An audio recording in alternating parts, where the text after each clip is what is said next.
ولن يؤخر الله نفسا إذا جاء أجلها والله خبير بما تعملون صدق الله العظيم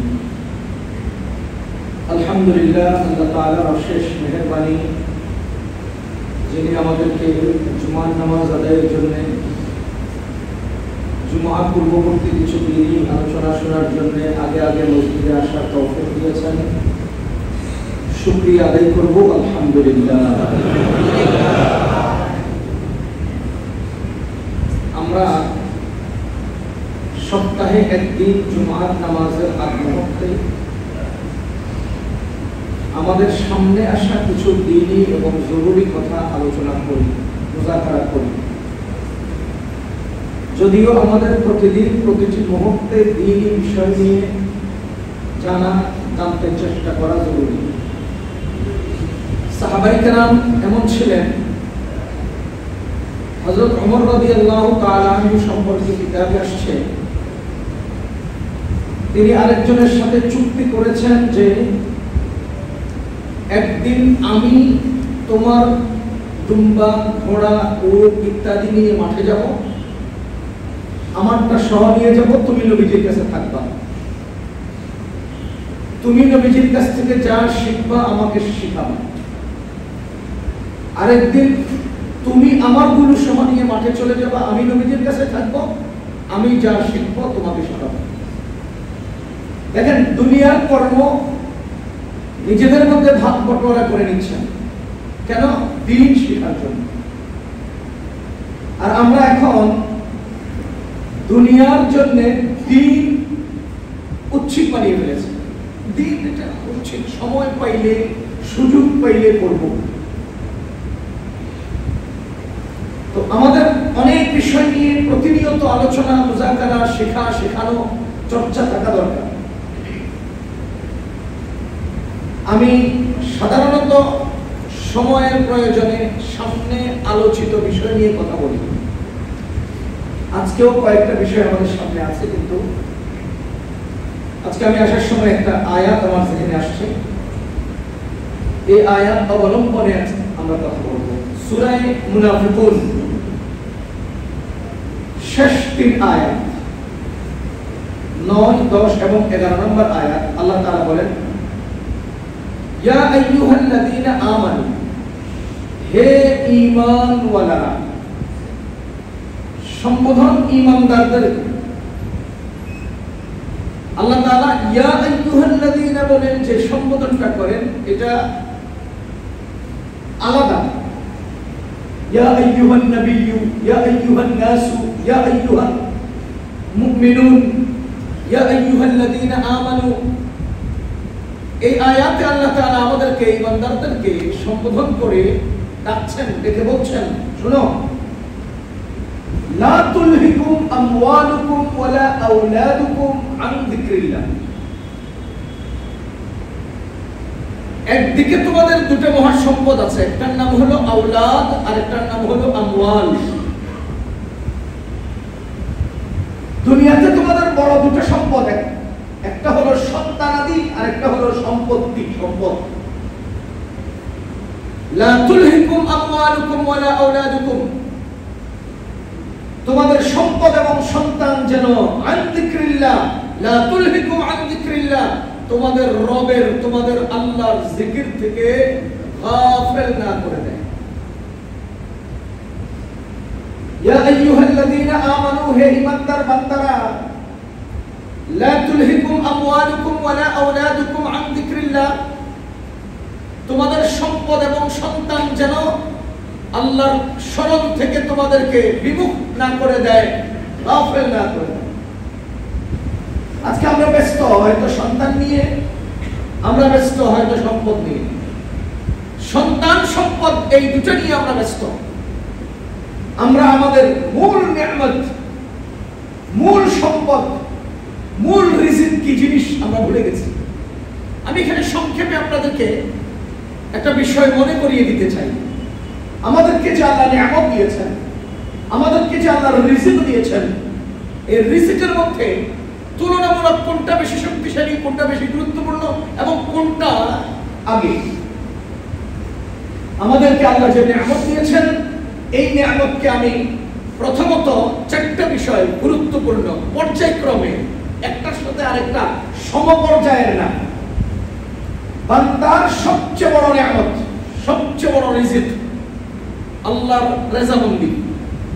বলেন তো সবার আগে সবচেয়ে দামি, সবচেয়ে বড় নিয়ামত কি? আল্লাহর রেজামন্দি, আল্লাহর সন্তুষ্টি। যেই বান্দা আল্লাহর সন্তুষ্টি পেয়ে গেল, সেই বান্দা সর্বোচ্চ এবং সবচেয়ে দামি নিয়ামত পেয়ে গেল। এজন্য নবীজি আমাদেরকে দোয়া শিখিয়েছেন, তোমরা আল্লাহর কাছে চাও, আল্লাহুম্মা ইন্নী আসআলুকা রিদাকা, হে আল্লাহ আমি আপনার কাছে আপনার সন্তুষ্টি কামনা করছি। আল্লাহুম্মা ইন্নী আসআলুকা রিদাকা, হে আল্লাহ আমি আপনার কাছে আপনার সন্তুষ্টি কামনা করছি।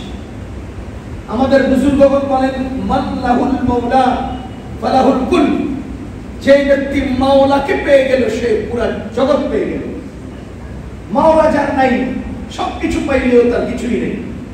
মাওলা যার আছেন, সবকিছু না থাকলেও তার সবকিছু আছে। মান লাহুল মাওলা ফালাহুল কুল। এজন্য সবার আগে সবচেয়ে দামি নিয়ামত কি? বলেন আল্লাহর সন্তুষ্টি। বলেন না আল্লাহর সন্তুষ্টি। দুই নাম্বার মানুষের, আমি আমার এই আয়াতগুলো অবলম্বনে কথা বলবো, এজন্য ওই চারটাকে বিস্তারিত করতে পারছি না। মানুষের দুই নাম্বার নিয়ামত হলো নিজের সুস্থতা। বলেন মানুষের দ্বিতীয় নম্বর নিয়ামত কি? নিজের সুস্থতা। সুস্থতা। আপনি অসুস্থ, সারা জগতের মালিক। আপনি 1000 কোটি টাকার মালিক, চোখে দেখেন না। আপনি 1000 কোটি টাকার মালিক, মুখে খাওয়ার মতো শক্তি নেই। আপনি অসুস্থ, সম্পত্তি দিয়ে কিলাম। এজন্য দ্বিতীয় নম্বর হলো নিজের সুস্থতা। বলেন নিয়ামতের দ্বিতীয় নম্বর স্তর কি? নিজের সুস্থতা। দুঃখজনক বিষয়, আমরা কি করি? সম্পদ কামাই করার জন্য ঘুম মারি, পরিশ্রম করি, হাড় ভাঙা শ্রম, অক্লান্ত শ্রম, সময় মতো খাই না, সময় মতো ঘুমাই না, সময় মতো গোসল করি না। আমরা শুধু কামাই করার জন্য নিজের জীবনকে উৎসর্গ করি এবং মানে শক্তির উপরে শক্তি প্রয়োগ করি। কি করি? টাকা কামাই। এরপরে কি হয়? অসুস্থ হয়ে যায়। এরপরে কি করি? ডাক্তারের সিরিয়াল দেই। কি করি? ওই কামাইকৃত টাকা ডাক্তাররা দিয়ে আবার সুস্থ হওয়ার জন্য ওষুধ খাই। সমান সমান অতিরিক্ত মেহনত করি কেন? টাকার জন্য। অসুস্থ হয়ে কি করে? ডাক্তারে যাই। কি জন্য? সুস্থ হওয়ার জন্য। তো অতিরিক্ত মেহনত করে অসুস্থ কেন হয়েছিলেন? সে অতিরিক্ত মেহনত করে অসুস্থ হইয়া যে পয়সা কামাই করলেন, সেই অতিরিক্ত মেহনত না কইরা নিজের সুস্থতার দিকে নজর রাখলেই তো ভালো ছিল। এজন্য দ্বিতীয় নাম্বার নিয়ামত কি? নিজের সুস্থতা। 3 নাম্বার নিয়ামত হলো পারিবারিক প্রশান্তি। বলেন 3 নাম্বার নিয়ামত কি? পারিবারিক প্রশান্তি। সবক বলেন 3 নাম্বার নিয়ামত কি? পারিবারিক প্রশান্তি। আপনার কাছে 1000 কোটি টাকা আছে, ঢাকা শহরে বিশাল বিশাল বিল্ডিং আছে, অনেক বড় বড় ব্যবসা আছে, পুরো যাত্রাবাড়ির অর্ধেক মার্কেটের মালিক আপনি। বাসায় গেলে পোলা পাইনা আপনার কথা শুনে না, বউ আপনারা লাগতে চোখের থেকে ফালায় দেয়। ঘরের মধ্যে আপনি আলাদা শোন, আপনি নিজের খানা নিজে পাকায় খেতে হয়। আপনি 1000 কোটি টাকার মালিক হয়ে কিলাম যদি ঘরে ঢোকার পরে পারিবারিক প্রশান্তি আপনার অন্তরে না থাকে। পারিবারিক প্রশান্তি হলো মানুষের জিন্দগির তৃতীয় স্তরের নিয়ামত। 1 নাম্বার বলেন না আল্লাহর সন্তুষ্টি। বলেন না 1 নাম্বার নিয়ামত কি? 2 নাম্বার নিয়ামত কি? 3 নাম্বার নিয়ামত। 4 নাম্বার নিয়ামত হলো গাড়ি, বাড়ি, টাকা পয়সা, অর্থ, কড়ি ইত্যাদি। এগুলো হলো 4 নম্বরে, 4র্থ নম্বরে। আর আমরা এই 4র্থ, ওই যে আমাদের দেশে কয় না এটা 4র্থ শ্রেণীর কর্মকর্তা, এই 4র্থ শ্রেণীর নিয়ামতের জন্য উপরের 3 শ্রেণীর নিয়ামতকে আমরা হারিয়ে ফেলি, ধ্বংস করি। আল্লাহর সন্তুষ্টি হারাই, আমরা নিজের সুস্থতা হারাই, আমরা পারিবারিক প্রশান্তি হারাই। আমাদের এরকম বহু কোটিপতি আছে যারা তার ব্যবসা, তার বাণিজ্য, তার পয়সা, তার মিটিং, তার বিদেশ, তার দেশ, দৌড়াদৌড়ির কারণে ছেলে মেয়েদের খবর রাখতে পারে না। ওইদিকে আড়ালে ছেলে মেয়েরা পিছনে কি করে, অপকর্মে লিপ্ত হয়, কিশোর অপরাধে লিপ্ত হয়, মাদকে লিপ্ত হয় এবং অগণিত অপরাধে জড়িত হয়। ওই মা বাবা কি করে, ওই মা বাবা তার ব্যবসা বাণিজ্য নিয়ে ব্যস্ত, ওই মা বাবা তার চতুর্থ শ্রেণীর অর্থকরীর পিছনে দৌড়াদৌড়ি করছে, অথচ তার সহায়, তার সম্পদ, তার সন্তান, তার পরিবার, তার সব কিছু শেষ, সুস্থতা শেষ, আল্লাহর সন্তুষ্টি শেষ, নিজের সন্তানাদি শেষ, পরিবার শেষ। টাকা চাই, টাকা, টাকা চাই, টাকা।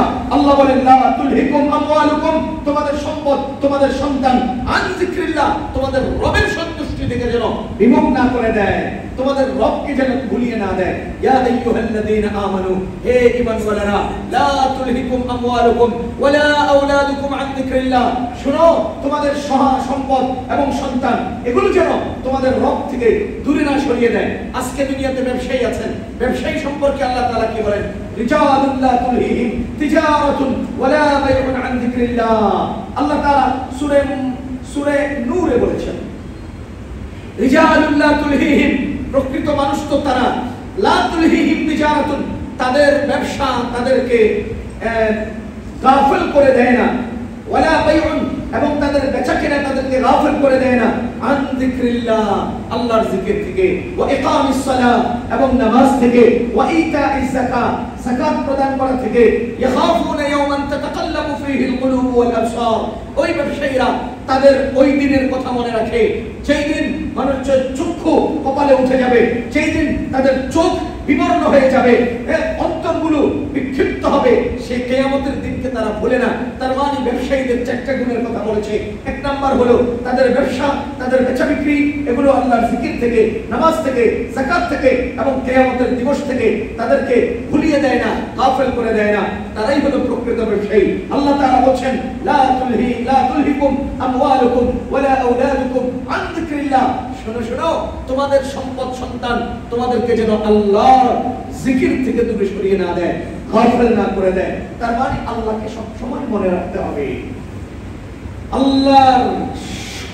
আল্লাহর স্মরণ এটা সবচেয়ে বড় নিয়ামত। আল্লাহর সন্তুষ্টি এটা সবার আগের নিয়ামত। এরপরে কি বলছেন, ওয়া মান ইয়াফআল যালিকা ফাউলাইকা হুমুল খাসিরুন, যাদের সন্তান সম্পদ তাদেরকে আল্লাহর জিকির থেকে বিচ্যুত করে দেয়, ফাউলাইকা হুমুল খাসিরুন, তারাই ধ্বংসশীল, তারাই মানে তারা ধ্বংসপ্রাপ্ত। এবার আপনারা বলেন তো, একটা দূরবীন নেন, এই আয়াতটাকে একটা দূরবীন বানান, একটা দূরবীনের মুখের মধ্যে আয়াতটা রাখেন, রাখে একটুখানি তদন্ত করেন যে সকল কোটিপতির, বড় লোকের সম্পদে এবং যে সকল বাবাদের সন্তানরা তাদেরকে তাদের রব থেকে দূরে সরিয়ে রাখছে, এগুলো সব ধ্বংসশীল। কোটিপতি ক্ষতিগ্রস্ত, আরবপতি ক্ষতিগ্রস্ত, ব্যবসায়ী ক্ষতিগ্রস্ত, বাড়িওয়ালা ক্ষতিগ্রস্ত। কখন? যদি তার সম্পদ এবং সন্তান তার রব থেকে তাকে বিচ্ছিন্ন করে দেয়। এবার অঙ্কমিয়ান তো যেই লোকটা তার রবকে ভুলে গেছে, সেই লোকটা সফল কাম না ক্ষতিগ্রস্ত? এটাই আজকের এই আয়াতে আমাদেরকে বলে দিচ্ছে। যেই লোক তার রব থেকে বিচ্ছিন্ন হয়ে যায়, সেই লোকের আর আছেটা কি? সেই লোকের আর আছেটা কি? আমি বেশ কয়েক বছর আগে একটা ম্যাগাজিনে পড়েছিলাম, আমেরিকান নাসা মহাকাশ বৈজ্ঞানিকরা মঙ্গল গ্রহে একটা যন্ত্র পাঠিয়েছে, যন্ত্রের নাম হলো ফিনিক্স। এই ফিনিক্স 1999 সালের অক্টোবরের শেষ দিকে মঙ্গল গ্রহে গিয়ে হারিয়ে গেছে। তো আমার প্রশ্ন হলো, ইস্তেমার মাঠে লাখ লাখ মানুষের মাঝে এক দুইজন হারিয়ে যায়, মঙ্গল গ্রহে ফিনিক্স গেলই একটা, এটা আবার হারাইলো কেমনে? যদি হাজার হাজার লাখ লাখ থাকতো তো আমাদের কবজায় যেটা পাঠিয়েছিলাম ওটা অন্যদের মাঝখানে খলত মলত হয়ে হারাই গেছে, খুঁজে পাইতেছি না। পুরো মাঠে আছে একটা, এটা আবার হারাই কেমনে? এর কারণ হলো, হারানোর অর্থ হলো তাদের যে নেটওয়ার্কিং, তাদের যে একটা আন্তরিক মানে সংযুক্তি, এটার থেকে ওই ফিনিক্স এবং তারা দুইজনে বিচ্ছিন্ন হয়ে গেছে। এবার আপনারা বলেন, যেই ফিনিক্স আমেরিকার নাসা থেকে বিচ্ছিন্ন হয়ে যায়, ওই ফিনিক্স কোথায় নামবে, কিভাবে নামবে কেউ জানে? যারা ঘুড়ি উড়ে, আমরা যদি রশি থেকে ঘুড়িটা বিচ্ছিন্ন হয়ে যায়, ছিঁড়ে যায়, এরপরে এটাকে আমি আর নিয়ন্ত্রণ করতে পারি না, যাবে কোথায়, উড়বে কোথায়, পড়বে কোথায়, কোন জায়গায় গিয়ে আটকে যাবে, এটা কে জানে না? যার হাতে এটা নিয়ন্ত্রণ ক্ষমতা ছিল জানে না। আমাদের আল্লাহ বলেন, যদি ওয়ামাইয়াফআল যালিকা ফাউলাইকা হুমুল খাসিরুন, যারা তার রবের সন্তুষ্টি থেকে বিচ্ছিন্ন হয়ে যায়, যারা তার রবের শৃঙ্খল থেকে বিচ্ছিন্ন হয়ে যায়, যারা তার রবের সম্পর্ক থেকে বিচ্ছিন্ন হয়ে যায়, ফাউলাইকা হুমুল খাসিরুন, তারা বঙ্গোপসাগরে পড়লো না, আটলান্টিকে পড়লো না, অগ্নিগিরিতে পড়লো না, আকাশে উড়ে অজানা গন্তব্যে চলে গেল, উলাইকা হুমুল খাসিরুন, তারা তো ক্ষতিগ্রস্ত, তারা হলো ধ্বংসশীল। সুতরাং মুসলমান আল্লাহর বান্দাগণ, আল্লাহর সাথে বান্দার সম্পর্ক বিচ্ছিন্ন করার কোনো সুযোগ নেই। আমার সম্পদ যেন আমাদেরকে আমার রব থেকে বিচ্ছিন্ন না করে দেয়, আমার সম্পদ যেন আমার রব থেকে বিচ্ছিন্ন না করে দেয়।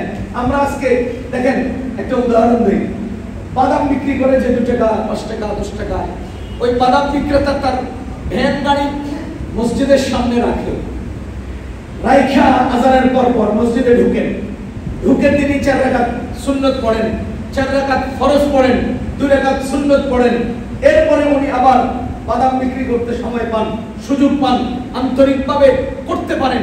আর এদিকে বাড়িওয়ালা কোটি টাকা, এই বেটা মসজিদে আজান হয়, কতক্ষণ পরে ঘড়ি তাকায়, কতক্ষণ পরে ঘড়ির দিকে তাকায়, এরপরে ইমাম সাহেব কখন, মুয়াজ্জিন সাহেব কখন ইকামত দিবে, এটার অপেক্ষা করে, আইসা এখানে গাড়িটা পার্কিং করার চেষ্টা করে, দেখে যে রিকশা রাখছে, রাখতে পারে না, আরেকটু সামনে যায়, পারে না, আরেকটু সামনে যায়, পরে তো যা চল, এই চলের উপর দিয়ে গেছে নামাজের আর খবর নেই।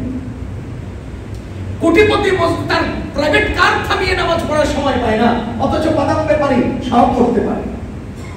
লা তুলহিকুম আমওয়ালুকুম ওয়ালা আওলাদুকুম আন যিকরিল্লাহ, যাদের সহায় এবং যাদের সম্পদ এবং সন্তান, তাদেরকে আল্লাহর জিকির থেকে, আল্লাহর সাথে সম্পর্ক রক্ষা করা থেকে বিচ্ছিন্ন করে দেয়, ফাউলাইকা হুমুল খাসিরুন, তারা হলো ক্ষতিগ্রস্ত। এরপরে আল্লাহ তাআলার নির্দেশনা, ও ভাই এটা খেয়াল করেন, ওয়ানফিকু, তোমরা খরচ করো, ওয়ানফিকু, তোমরা খরচ করো। কোথেকে খরচ করব? কোথা থেকে খরচ করব? তোমাদের পকেটে, তোমাদের কামাইকৃত টাকা থেকে না, না, আল্লাহ তাআলা এটা দাবি করেন নাই। আল্লাহ তাআলা দাবি করছেন ওয়ানফিকু, তোমরা খরচ করো। কোত্থেকে? মা রাযাকনাকুম, আমি যে তোমাদেরকে রিজিক দিয়েছি সেখান থেকে। পৃথিবীর কেউই নিজের প্রচেষ্টায় কামাই করতে পারে না, পৃথিবীর কেউই নিজের মেহনতে অর্জন করতে পারে না। যদি মেহনতের ব্যবধানে অর্জন হতো, তো সকাল থেকে সন্ধ্যা পর্যন্ত যে বেটা মাটি কাটলো, সে কত পরিশ্রম করলো, আর অফিসের মধ্যে টেবিলের তলা দিয়ে ঘাম আদান প্রদান যারা করে, এরা কত পরিশ্রম করলো। তো এই বেটা যেমনে কামাইলো, ওই বেটা যেভাবে অর্জন করলো, মেহনত করার বদৌলতে যদি সে কেউ অর্জন করতো, তো যার মেহনত বেশি সে বেশি পাওয়ার কথা। ওয়ানফিকু মিম্মা রাযাকনাকুম, আমি যে রিজিক দিয়েছি তোমরা সেখান থেকে খরচ করো। যত জায়গায় বান্দাকে খরচ করার নির্দেশ আল্লাহ দিয়েছেন, সব জায়গায় আল্লাহ তাআলার দাবি হলো রিজিক আমি দিয়েছি, আমার রিজিক থেকে খরচ করো। সূরা বাকারার প্রথম 4 আয়াতের মধ্যেই তো আপনারা পড়ছেন, আল্লাযীনা ইউমিনুনা বিল গায়ব ওয়া ইউকিমুনাস সালাহ, যারা গায়বে বিশ্বাস করে নামাজ কায়েম করে, ওয়া মিম্মা রাযাকনাহুম, আমি তাদেরকে যে রিজিক দিয়েছি সেখান থেকে ইউনফিকুন, তারা খরচ করে। ওয়া আনফিকু মিম্মা রাযাকনাকুম, আমি তোমাদেরকে যে রিজিক দিয়েছি সেখান থেকে তোমরা খরচ করো। সুতরাং আল্লাহর নির্দেশনা হলো আল্লাহর দেওয়া সম্পদ থেকে আল্লাহর পথে খরচ করো। খরচের দ্বারা লাভ কি? এই লাভ সম্পর্কে আমাদেরকে সূরা বাকারায় আল্লাহ তাআলা বলেন, মাতালুল লাযীনা ইউনফিকুনা আমওয়ালাহুম ফি সাবিলিল্লাহি, যারা খরচ করে আল্লাহর রাস্তায় তাদের সম্পদ, কামাতালি হাব্বাতিন, এটা একটা বিচির মতো, আম্বাতাত সাবআ সানাবিলা, যে বিচি 7টা গাছ গজায়, ফি কুল্লি সুম্বুলাতিন মিআতু হাব্বা, আবার প্রত্যেকটা গাছের মাথায় 100 করে দানা হয়। তার মানে 1 টাকা সদকা করলে 60টা গাছ বাইর হয়, 60টা গাছের প্রত্যেকের মাথায় 100 করে দানা হয়। তার অর্থ সমান সমান কেউ 1 টাকা দান করলে 700 টাকা দানের সওয়াব আল্লাহ দেন। এরপর কি বলেন, আল্লাহু ইউদাইফু লিমান ইয়াশা। অন্তরের গহীনে যে ইচ্ছা শক্তি লুকায়িত আছে, অন্তরের গহীনে যে উদ্দেশ্যটা সুপ্ত গোপন বিদ্যমান আছে, সেই উদ্দেশ্যের ভিত্তিতে আল্লাহ তাআলা যাকে যতটুকু চান বৃদ্ধি করে দেন। আমি উদাহরণ দেই। মনে করেন সেজদা, একটা সেজদা, এটার দাম কত? একটা সেজদাকে আল্লাহ তাআলা গণনা করবেন না কিয়ামতের মাঠে, সেজদাকে ওজন করবেন। আপনারা জানেন কিয়ামতের ময়দানে আল্লাহ কোন বান্দার আমল গণনা করবেন না, ওজন করবেন। ওজন করবেন কি কারণে? গণনায় পরিমাণ সমান হলেও ওজনে সমান হয় না। যেমন আজকের জুমার নামাজ ফরজ কয় রাকাত? 2 রাকাত। সেজদা কয়টা দেব? 4টা দেব। এবার আমি সেজদা 4টা দিলাম, আপনিও 4টা দিলেন। গরিব একজন মানুষ সেও 4টা দিল, অশিক্ষিত একজন সেও 4টা দিল, শিক্ষিত একজন সেও 4টা দিল। কি বলে আল্লামা আহমদ শফি সাহেবের মতো বুজুর্গও 4টা দিলেন, দেওবন্দের মতম সাহেবের মতো ব্যক্তিও 4টা দিলেন, কাবা শরীফের ইমাম সাহেবও 4টা দিলেন। এখন কিয়ামতের মাঠে যদি গণনা হতো তো কাবার ইমাম সাহেবের সেজদা কয়টা, আমার কয়টা? তো পরিমাণ সমান সমান প্রতিদানের কথা, কিন্তু সমান প্রতিদান দিলে ইনসাফ হবে না। সমান প্রতিদানে ইনসাফ হবে না তো, কারণ কার সেজদার গভীরতা কত, কার সেজদার ওজন কত, সেটা আল্লাহ তদন্ত করবেন। আমি তো বলি কুডুর করে লাগাইছি, কুডুর করে উঠে গেছি, আর উনি তো সেজদায় পড়ছেন তো মাথা উঠাইতে চান না। ব্যবধান আছে। এজন্য আমলে ওজন হবে, আমলে গণনা হবে না। আমল ওজন হবে, আমল গণনা হবে না। তা আল্লাহ তাআলা কি বলছেন, আল্লাহু ইউদাইফু লিমান ইয়াশা। তুমি 1 টাকা সদকা করেছো, তো এখান থেকে আল্লাহ তাআলা 700 দিয়ে তোমাকে শুরু করবেন। তবে যার অন্তরে ইখলাস বেশি, তাকওয়া বেশি, আল্লাহর জন্য সদকার আগ্রহ বেশি এবং আল্লাহর ওয়াস্তে আল্লাহকে খুশি করার জন্য দিয়েছে, তার মূল্য বেশি। এজন্য তাকে কি পরিমাণ প্রতিদান দিবেন সেটা আল্লাহই ভালো জানেন। আমাদের একজন উস্তাদ ছিলেন, আরেকদিন বলেছিলাম, উনি যে ছাত্রটা পরীক্ষায় অংশগ্রহণ করে সে কিছু না লিখলেও 33 নাম্বার দেয়, মাওলানা আসিদুল হক সাহেব হাফিজাহুল্লাহ। তো একদিন আমি ওনাকে জিজ্ঞেস করলাম যে হুজুর আপনি কারণে ফেল দেন না, সবাই খালি পাস দিয়ে দেন। কয় শুনো, 2টা কারণ। 1 নাম্বার হলো তার 100টা নাম্বার আমার কাছে আছে, আমি কিপটেমি করলে কি লেবো, হ্যাঁ নাম্বার হেরে দেব, আমার রেখে দিলে আমার কি ফায়দা। 2 নাম্বার হলো সে কিছু না লিখলেও সে পাস হওয়ার যোগ্য। কেন? বাড়িতে থাকলে টেলিভিশন দেখতো, পোলাপানের লাগে আড্ডা দিত, এলাকার মধ্যে উশৃঙ্খলতা করতো, ঠিক মতো নামাজটা পড়তো না, রোজা রাখতো না, সারাদিন তার মতো সে চলতো। এখন মাদ্রাসায় থেকে সে ইবাদতটা ঠিক রাখছে, টেলিভিশনের গুনাহ থেকে বেঁচে রয়েছে, অসৎ সঙ্গীতের থেকে দূরে রয়েছে, মাদ্রাসার উস্তাদদের নিগরানিতে আছে, একটা পরিচ্ছন্ন পরিবেশে সে জীবন কাটাচ্ছে। এই জন্যই তো সে পাস পাওয়ার যোগ্য। আমি এই জন্য হেল্প পাস দিয়ে 33 দিয়ে শুরু করি। আমার আল্লাহ তাআলা বলেন, মাসালুল লাযীনা ইউনফিকুনা আমওয়ালাহুম, যারা আল্লাহর দেওয়া রিজিক আল্লাহর পথে খরচ করে তাদেরকে আমি আল্লাহ 700 থেকে দেওয়া শুরু করি। আল্লাহু ইউদাইফু লিমান ইয়াশা। এরপরে বেশি কত দেব এটা আমি জানি, 700 থেকে দেওয়া শুরু করেন। আচ্ছা, এবার এখানে একটা মাসলা। আল্লাহ বলেন, আল্লাহ মিম্মা রাযাকনাহুম ওয়া আনফিকু মিম্মা রাযাকনাকুম, আমি যে রিজিক দিয়েছি এখান থেকে তোমরা সদকা করো, এখান থেকে তোমরা খরচ করো। রিজিক দিলেন কে? আল্লাহ। এরপরে আবার রিজিকের বিনিময়, আল্লাহর দেওয়া এই রিজিক খরচ করলে, সদকা করলে সেটার বিনিময়ে দিবেন কে? আল্লাহ। বুঝলাম না। এটার উদাহরণ স্বরূপ আমি একটা উদাহরণ দিয়ে থাকি।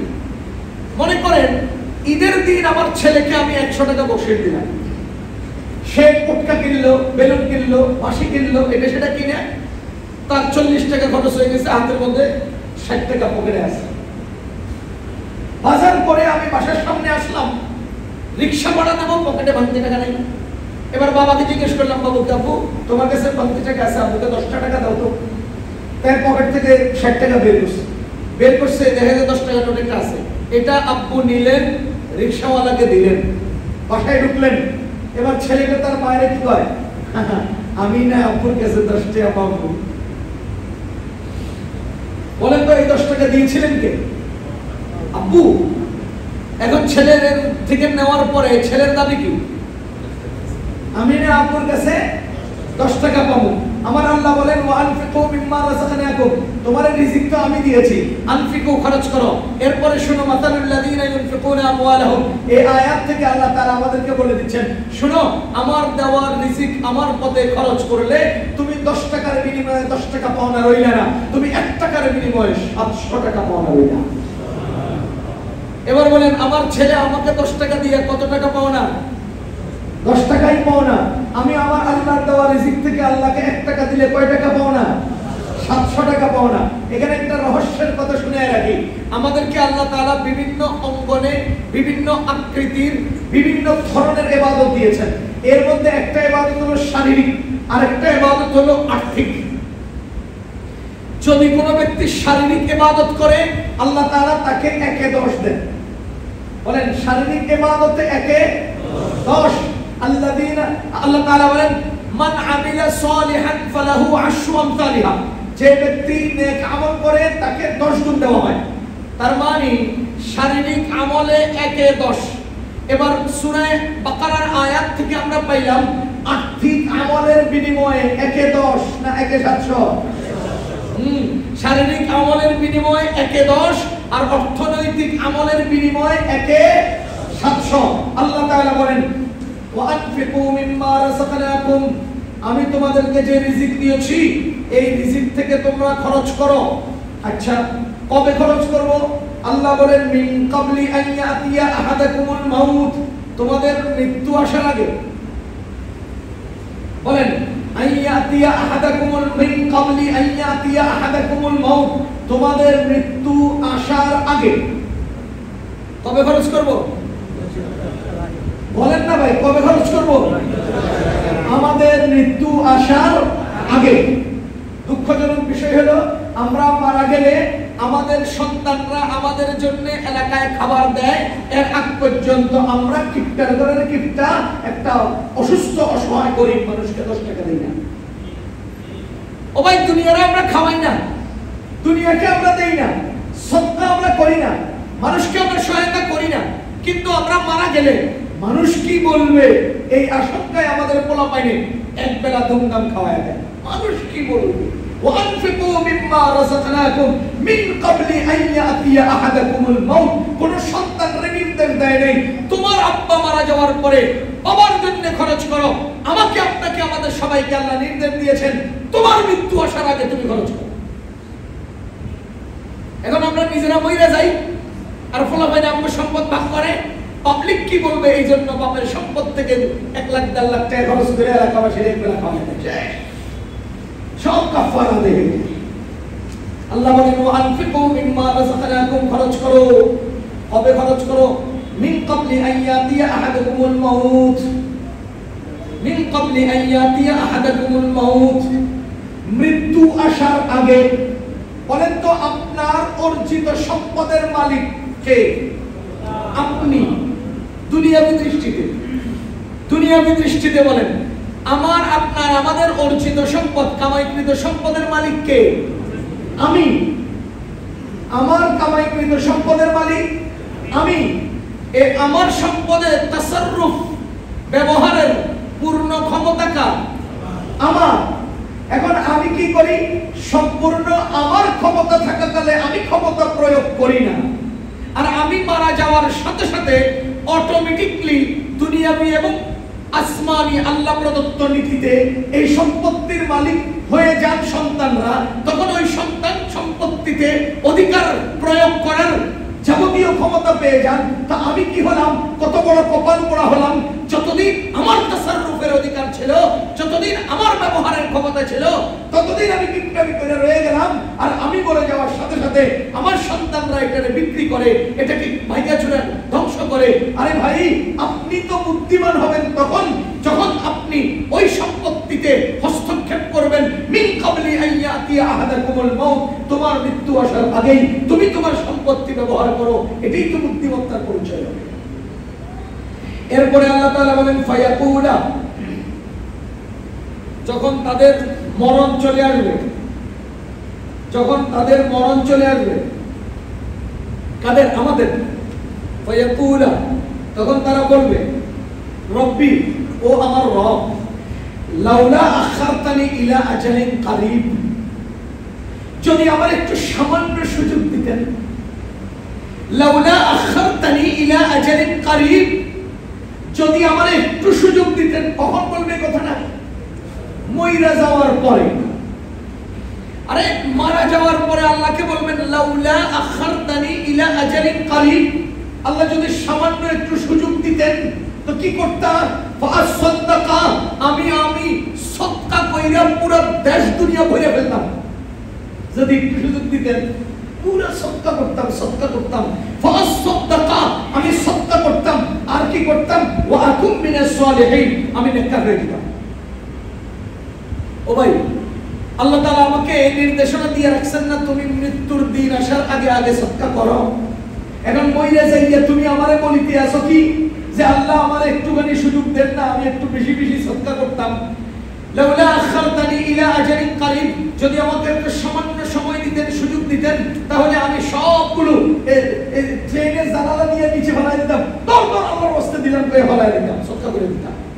আল্লাহ আরেকবার ট্রেনটা স্টার্ট দেন না, আল্লাহ আমার ট্রেনটা আরেকবার স্টার্ট দেন, আমার ট্রেনটা একটু চলুক, আমি জানালা দিয়ে দরজা দিয়ে গাড়ি ফালাবো আর কমতে ধর সদকা ও আকুম মিনাস সালিহিন, টুপি টাপি লাগাইয়া দাড়ি দুড়ি নিয়া একেবারে তাসবিহ হাতে নিয়ে নেককার হয়ে যাবো। আল্লাহ আর একটু সুযোগ দেন।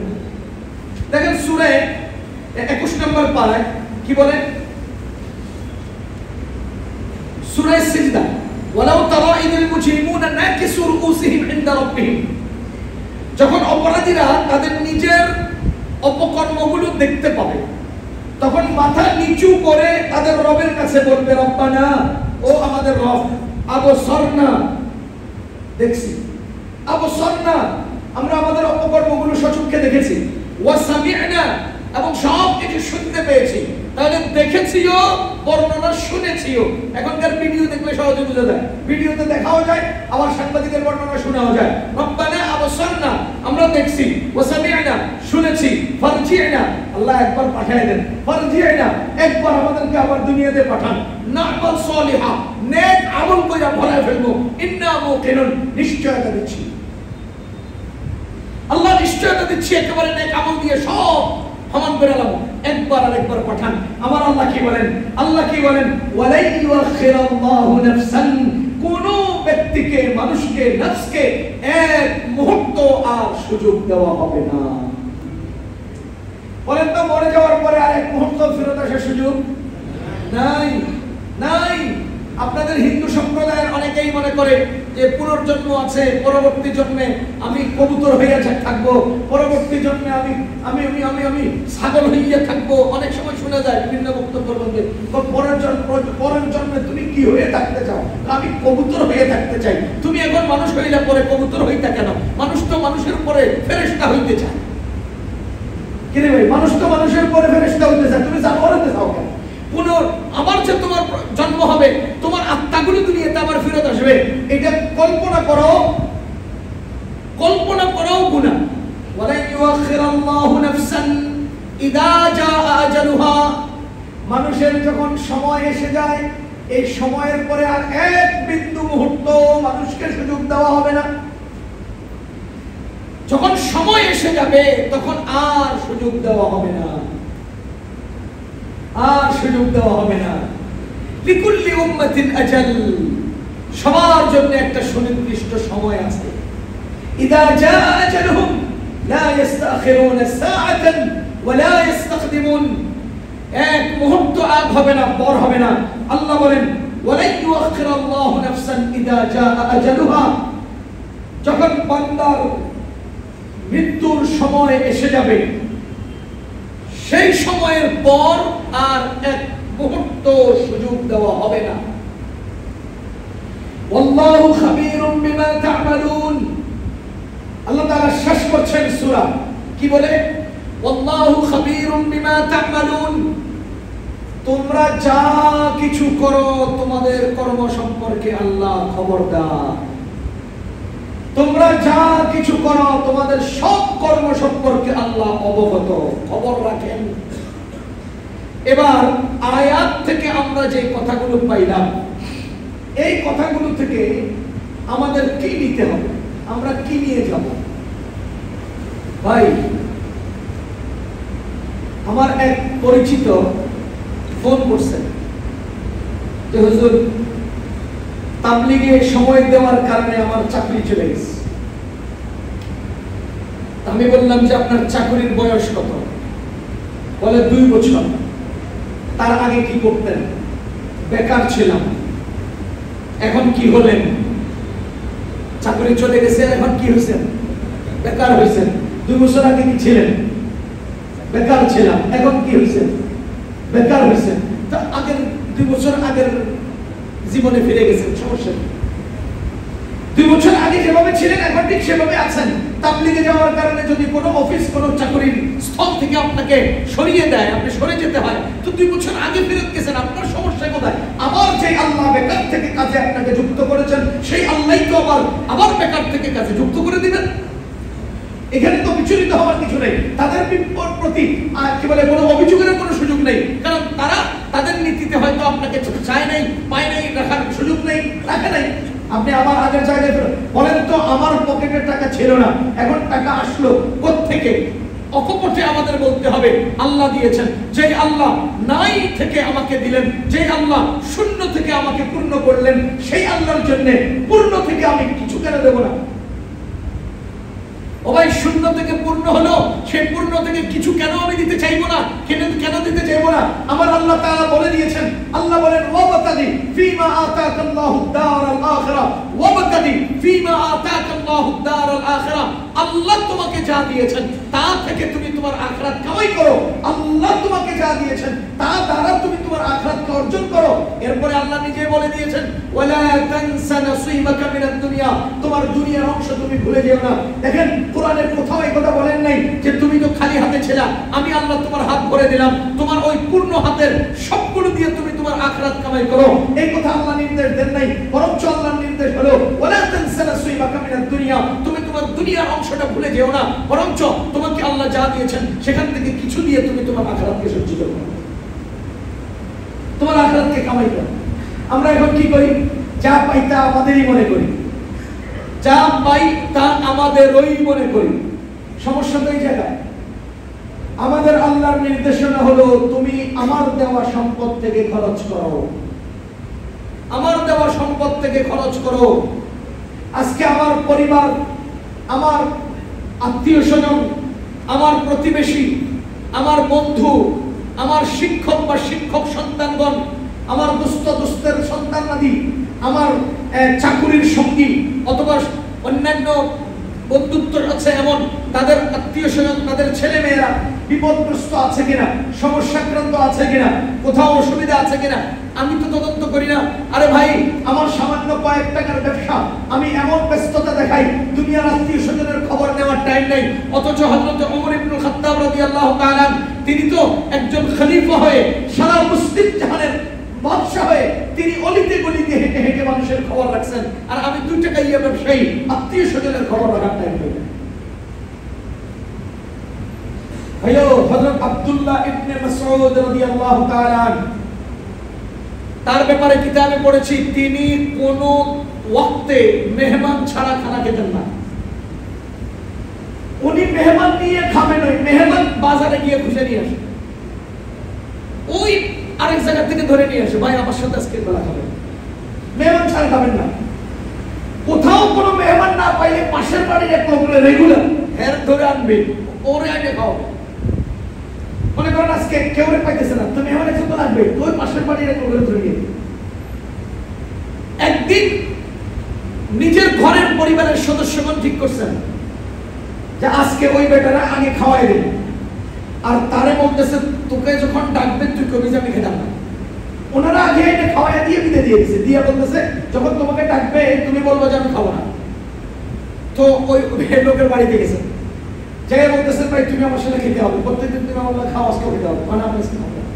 আমার অসুবিধা, ভালো লাগতেছে না। অনেক রিকোয়েস্ট করছে, অনেক মেহনত করছে, তার ব্যাপারে অনেক তাশকিল করছে, ভাই আসো আমার সাথে, বলে আমি খাবো না আজকে। কারণ এটা তো পরিকল্পিত না খাওয়ার না, খাইয়া দিয়ে আইসা না খাওয়ার না। ওনার মন খারাপ, উনি কষ্টে বাসায় আসছেন, আয়সা মলিন চেহারা নিয়ে বসে আছেন, সবাই বলতেছে খানা খান, খাওয়া না।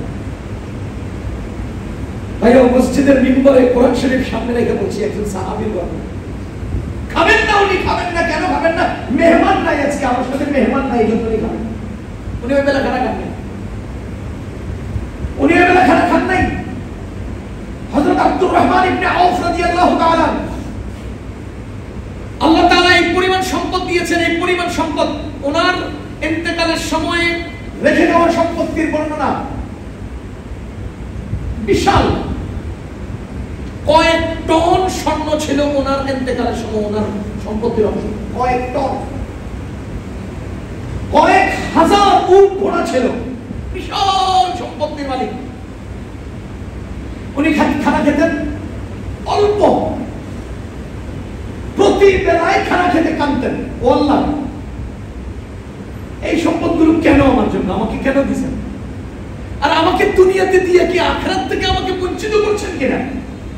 শুধু সদকা করতেন, সদকা করতেন, সদকা করতেন, সদকা করতেন, যত সদকা করেন তত তার সম্পদ বাড়ে। এখন উনি কাঁদতেন যে আমার সম্পদ কোনো আখিরাত নষ্ট হয়ে যাচ্ছে কিনা আমার দুনিয়ার সম্পত্তির কারণে। ওয়াম্মা বিনিআমাতি রাব্বিকা ফাহাদ্দিস, আল্লাহ বলেন আল্লাহর দেওয়া নিয়ামতকে তোমরা বর্ণনা করো, প্রকাশ করো, দেখাও, কিন্তু তাই বলে তোমার নিজে কুক্ষিগত করে রাখবা না। আল্লাহ বলেন ওয়ানফিকু মিম্মা রাযাকনাকুম, তুমি আল্লাহর রাস্তায় খরচ করো। কখন? মিন ক্বাবলি আন ইয়াতিয়া আহাদাকুমুল মাউত, নিজের মৃত্যু আসার আগে, মৃত্যু আসার আগে। ভাইও আমাদের নবীজি সাল্লাল্লাহু আলাইহি ওয়াসাল্লাম বলেন, শুনো একটা দিন এমন আসবে যেই দিন মানুষ সদকা করার চেষ্টা করবে, মাথার মধ্যে সম্পদ নিয়ে বের হবে, অর্থকড়ি নিয়ে বের হবে, প্রয়োজনীয় সরঞ্জাম নিয়ে বের হবে। রাস্তায় একজন ফকির দেখা হয়েছিল সকালবেলা, ওই সকালের ফকিরকে সে তালাশ করতে থাকবে, হেঁটে হেঁটে ফকিরকে উত্তরপাড়ায় পেয়ে যাবে। এরপরে তাকে জিজ্ঞেস করবে, ভাই আমি তোমার জন্য 10 লাখ টাকা নিয়ে আসছি, টাকাগুলো নিয়ে যাও। ওই ফকির তাকে বলবে, সকালে আমার দরকার ছিল, এখন আর দরকার নেই। ও মুসলমান, এমন একজন মানুষ পাওয়া যাবে না যেই দিন আমি সদকা করব, যেই দিন আমি কাউকে সদকা করব, দেব, কোন লোক পাওয়া যাবে না। আমি এজন্য বলছি আল্লাহ তাআলার এই নির্দেশনাগুলোকে আমাদের অন্তরে ধারণ করতে হবে, জীবন চলার পথে এটা বাস্তবায়ন করতে হবে। ওয়ানফিকু মিম্মা রাযাকনাকুম মিন ক্বাবলি আন ইয়াতিয়া আহাদাকুমুল মাউত, আমাদের মৃত্যু আসার আগেই আমরা আল্লাহর রাস্তায় সদকা করতে হবে। আমি আরেকদিন আপনাকে উদাহরণ দিয়েছিলাম, মনে করেন আমি চট্টগ্রাম যাচ্ছি, কক্সবাজার যাচ্ছি, বা দূরে কোথাও সফরে যাচ্ছি, 3 দিন থাকবো। এই 3 দিনে আমি আল্লাহর রাস্তায় 10 টাকা সদকা করব নিয়ত করে পকেটে আলাদা করে রেখেছি। আমি বাসা থেকে বের হলাম, আমি চট্টগ্রাম গেলাম, আমি 3 দিন যাবত সেখানে রইলাম। আমি 3 দিনের মধ্যে যাবতীয় কাজকর্ম শেষ করে আমি আবার ঢাকায় ফেরত আসলাম। একজন লোক আমার সামনে হাত পেতে বলে নাই আল্লাহর রাস্তায় কিছু দেন, একজন লোক আমার সামনে হাত পাতে নাই, একজন লোক ভিক্ষুক আমি চোখে পড়ে নাই। ভাইয়া আমি আপনাকে জিজ্ঞেস করি, বলেন তো 10 টাকা পকেটে নিলেন কেন? সদকা করবেন বলে। 3 দিন চট্টগ্রাম রইলেন কেন? এই নিজের কার্যক্রম পরিচালনার জন্য। 3 দিনের মধ্যে আসা যাওয়ার টাইমের মধ্যে কেউ আপনার কাছে হাত পাতে নাই। আপনি এই 10 টাকা দেওয়ার কি ক্ষেত্র পেয়েছেন?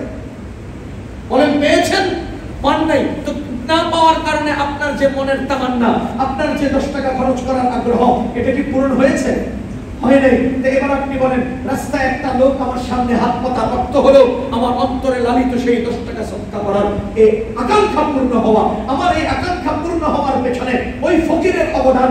আমার ব্যক্তিগত চেষ্টায় একটা ফকিরকে ফকির বানাইতে পারি নাই, আমার এক ব্যক্তিগত চেষ্টায় কাউকে আমি 10 টাকা সদকা দিতে পারি নাই, সে হাত পেতেছে বলে আমি দিতে পেরেছি।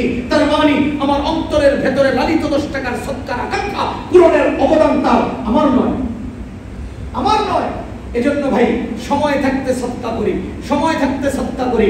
নিজের ভাই কষ্ট করছে, আমার পকেটে টাকা আছে, যে কোনো ভাবে তার কাছে আমি সহযোগিতা পৌঁছাই। নিজের আত্মীয় স্বজন সুবিধা আছে, আমার অর্থ আছে, আমি তাকে সহযোগিতা করি। যে যত বেশি নিকটে তার হক তত বেশি সদকা করেন, সহযোগিতা করেন। অন্য অসুস্থ, অসহায় এবং নিকটবর্তী কেউ সমস্যায় থাকলে খোঁজখবর নেন, তাদেরকে সদকা করেন, তাদেরকে সহযোগিতা করার চেষ্টা করেন। আল্লাহ তাআলা আমাদেরকে তৌফিক দান করুন। আল্লাহ তাআলা সম্পদ ধ্বংস হওয়ার আগে সম্পদ কাজে লাগানোর তৌফিক নসিব করুন। সুবহানাল্লাহি ওয়া বিহামদিহি।